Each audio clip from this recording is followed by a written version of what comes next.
হচ্ছে আজকে তৃতীয় জুমা। রবিউল আওয়াল মাসে মুহাম্মদ রাসূলুল্লাহ সাল্লাল্লাহু আলাইহি সাল্লাম দুনিয়াতে আগমন করেছেন। রবিউল আওয়াল মাসে দুনিয়া থেকে উনি ওফাত গ্রহণ করেছেন। এই রবিউল আওয়াল মাস আল্লাহ রাব্বুল আলামিন তার মহামানবকে এই পৃথিবীতে প্রেরণ করেছেন। তিনি দুনিয়াতে এসেছেন, যে মুহূর্তে তিনি দুনিয়াতে এসেছিলেন সেই মুহূর্তে সমস্ত দুনিয়া, সারা দুনিয়া, সারে আলম মূর্তি পূজা মানুষ লিপ্ত ছিল, অগ্নি পূজায় মানুষ লিপ্ত ছিল। রোম পারস্য তারা অগ্নি পূজায় লিপ্ত ছিল।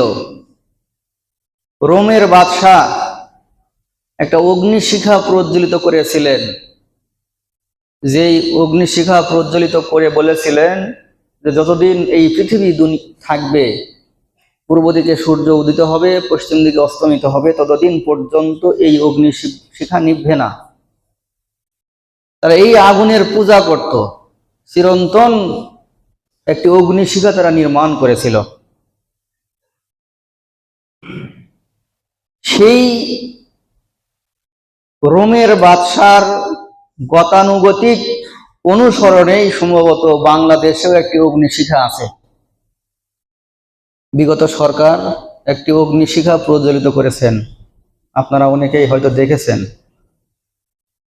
কোথায় বলেন দেখি, জানা আছে আপনাদের? একটি অগ্নিশিখা আছে বাংলাদেশে, সোহরাওয়ার্দী উদ্যানের মাঝখানে। সেখানে গেলে দেখবেন রাত দিন 24 ঘন্টা সেখানে আগুন দাও দাও দাও দাও করে জ্বলতেছে। 92% মুসলিম দেশ, আমাদের টাকায় প্রশাসন চলে, আমাদের টাকায় সরকার চলে। সেই দেশে আমাদের অর্থায়নে একটি অগ্নিশিখা প্রজ্বলিত করা হয়েছে। বেশ কয়েকবার অনেক বড় বড় সমাবেশ সেখানে হয়েছে, কিন্তু এই অগ্নিশিখা বন্ধ করা সম্ভব নয়। কারণ বাংলাদেশের আইনসভায় আইন তৈরি করা আছে, যদি কোনোদিন সংখ্যাগরিষ্ঠ এমপি প্রার্থী ইসলামের পক্ষে রায় পায়, সংসদে আইন উত্থাপন করে এই শিরকি অগ্নিশিখা বন্ধ করতে হবে, এছাড়া সম্ভব নয়। বাংলাদেশে গ্যাসের খনি আছে, আপনারা জানেন। এই গ্যাস দিয়েই এই অগ্নিশিখাটা চলতেছে। আমার মাদ্রাসায় গ্যাস দিয়ে রান্না করি, শুধু তরকারি রান্না করি। ভাত রান্না হয় গ্যাস কারেন্টে, আর তরকারি রান্না হয় চুলায়। 19 দিন 20 দিন করে যায়, 1400 টাকা, 1450 টাকা 19 দিনে খরচ হয়। শুধু তরকারি রান্না হয়। আর যেখানে রাত দিন 24 ঘন্টা গ্যাস দাও দাও দাও দাও দাও দাও করে জ্বলতেছে কন্টিনিউ, কত টাকা খরচ হয় বাংলাদেশের ফান্ড থেকে, কত টাকা খরচ হয়, কত গ্যাস এখানে অপব্যয় হয়, কথা বুঝতেছেন? সম্মানিত উপস্থিতি, মুহাম্মদ রাসূলুল্লাহ সাল্লাল্লাহু আলাইহি সাল্লাম যেই দিন ভূমিষ্ঠ হয়েছেন, না রাত না দিন, দিন এবং রাতের মাঝামাঝি সুবহে সাদিকের সময় সাথে সাথে সেই রোম পারস্যের অগ্নিশিখা দপ করে বন্ধ হয়ে গেছে। সুবহানাল্লাহ ওয়া বিহামদিহি। খানায়ে কাবার ভিতরে 360টি মূর্তি উঠানো ছিল। হাজী সাহেবগণ এখানে আছেন, ওনারা দেখে আসছেন খানায়ে কাবার ভিতরে কতটুকু জায়গা, কতটা ঘর। এই ঘরের ভিতরে 360টা মূর্তি উঠানো ছিল। এই মূর্তিগুলি মুহাম্মদ রাসূলুল্লাহ সাল্লাল্লাহু আলাইহি সাল্লাম দুনিয়াতে আসার সাথে সাথে উপর হয়ে পড়ে গেছে।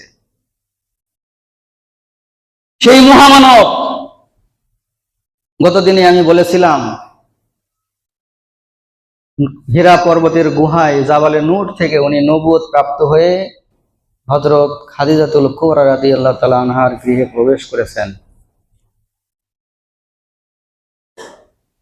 আল্লাহর হাবিব সাল্লাল্লাহু আলাইহি সাল্লাম একটা সংগঠন তৈরি করেছিলেন, হিলফুল ফুজুল। এই সংগঠনের উদ্দেশ্য ছিল মক্কাতে ইনসাফ ভিত্তিক একটি সমাজ প্রতিষ্ঠিত হবে, কেউ কারো ক্ষতি করবে না, ইনসাফ প্রতিষ্ঠিত হবে, যার ধারাবাহিকতায় এখনো মক্কাতে মদিনাতে এরিয়ার ভিতরে যদি আপনার কোনো জিনিস হারিয়ে যায়, যত দামি জিনিস হারিয়ে যায় না কেন, এটা আবার দ্বিতীয়বার খুঁজে পাবেন, ফিরে পাবেন। সুবহানাল্লাহ। মানে তো উপস্থিতি, তো ইনসাফ ভিত্তিক একটি সমাজ ব্যবস্থা প্রতিষ্ঠিত করার জন্য হিলফুল ফুজুল নামে একটি সংগঠন তৈরি করেছিলেন, যেই নবী দুনিয়াতে এসেছিলেন রবিউল আওয়াল মাসে।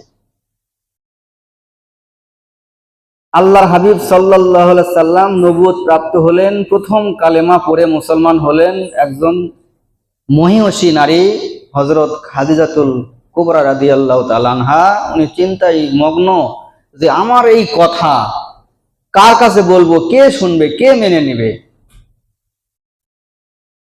খাদিজাতুল কুবরা রাদিয়াল্লাহু তাআলা আনহা ভরসা দিলেন, ইয়া রাসূলুল্লাহ, আপনার কথা মানুষ শুনবে। একটা মানুষকে ভালোবাসতে হলে যতগুলি বৈশিষ্ট্য, যতগুলি গুণ থাকা দরকার, প্রত্যেকটি গুণ মুহাম্মদ রাসূলুল্লাহ সাল্লাল্লাহু আলাইহি ওয়াসাল্লামের ভিতরে ছিল। আমাদের সমাজে সাধারণত মানুষ তিনটা জিনিস দেখে মানুষকে ভালোবাসে, মূল্যায়ন করে। এক নাম্বার, চেহারা খুবই সুন্দর, হাস্যোজ্জ্বল চেহারা। এই চেহারা দেখলে মানুষ তাকে মহব্বত করে, ভালোবাসে, তার সঙ্গে কথা বলার চেষ্টা করে। দ্বিতীয়ত, তার বংশ পরিচয় যদি ভালো হয়, উচ্চ বংশের, টাকা পয়সাওয়ালা, শিক্ষিত বংশের, ভালো বংশ, চেহারা যদি খারাপও হয় তবুও যখন নাম শোনে যে অমুকের ছেলে এটা, তাও একটা মন্তর থেকে একটা মহব্বত আসে না, আসে না? আসে। তৃতীয়ত, অর্থ সম্পদ দেখে মানুষ ভালোবাসে, ক্ষমতা দেখে মানুষ তাকে মহব্বত করে, মূল্যায়ন করে। উনি আমাদের চেয়ারম্যান, সম্মানিত চেয়ারম্যান পদে আছেন, কথা বলেন। এই তিনটা জিনিস দেখে সাধারণত আমরা মানুষকে মূল্যায়ন করি। মুহাম্মদ রাসূলুল্লাহ সাল্লাল্লাহু আলাইহি সাল্লাম বংশের ভিতরে সর্বোচ্চ বংশ কুরাইশ বংশ, এর চেয়ে আর ভালো বংশ মক্কা মদিনায় ছিল না। দ্বিতীয়ত, চেহারা, আল্লাহ রাসূলের ওফাতের পরে মদিনার কিছু সংখ্যক মেয়েরা আয়েশা সিদ্দিকা রাদিয়াল্লাহু তাআলা আনহার কাছে এসে জিজ্ঞাসা করতেছে, মা আয়েশা, আমাদের রাসূলের চেহারা কেমন ছিল, আমাদের রাসূলের চেহারা মুবারক কেমন ছিল? আয়েশা রাদিয়াল্লাহু তাআলা আনহা দুটা কবিতা শোনালেন।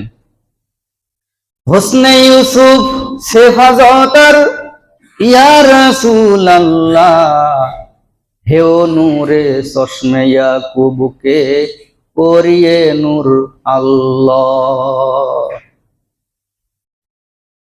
মা আয়েশা সিদ্দিকা রাদিয়াল্লাহু তাআলা আনহা বলেন, ও মদিনার মেয়েরা, তোমরা শুনে রাখো, মুহাম্মদুর রাসূলুল্লাহ সাল্লাল্লাহু আলাইহি সাল্লামের চেহারা মুবারক এত সুন্দর ছিল, হোসনে ইউসুফ সে বাজাতার ইয়া রাসূলুল্লাহ। ইউসুফ আলাইহিস সালামকে দেখার পরে ইউসুফ আলাইহিস সালামের জামানার মেয়েরা তারা ফল কাটার পরিবর্তে কখন জানি তারা নিজের হাত আঙ্গুল কেটে দিয়েছিল, টের পায় নাই। ওই জায়গায়, যেই জায়গায় ইউসুফ আলাইহিস সালামকে বসানো ছিল, ওই জায়গায় যদি আমাদের নবী মুহাম্মদুর রাসূলুল্লাহ সাল্লাল্লাহু আলাইহি সাল্লামকে বসানো হয়তো, তাহলে ওই জামানার ইউসুফ আলাইহিস সালামের মেয়েরা হাতের আঙ্গুল নয়, হাতের আঙ্গুল কাটতে কাটতে কাটতে কাটতে কখন জানি তাদের চাকু তারা কলিজার ভিতরে চালাইয়া দিত, টের পাইতো না। মহান